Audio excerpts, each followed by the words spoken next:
Junaci, tačno u 3 časa neprijatelja treba razbiti vašom silnom hrabrošću, razneti vašim bombama i bajonetima.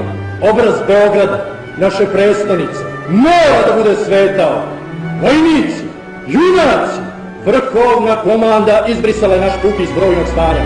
Naš puk je žrtvovan za čast Beograda i otadžbine. Vi dakle nemate da se brinete za živote vaše. Oni više ne postoje. Zato napred u slavu, za kralja i otadžbinu! Živeo kralj! Živeo Beograd!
Pa, šta sad?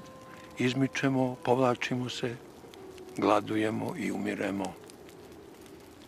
Stradamo, a neka će. I Hristos je stradao pa je vaskrso. Jel tako?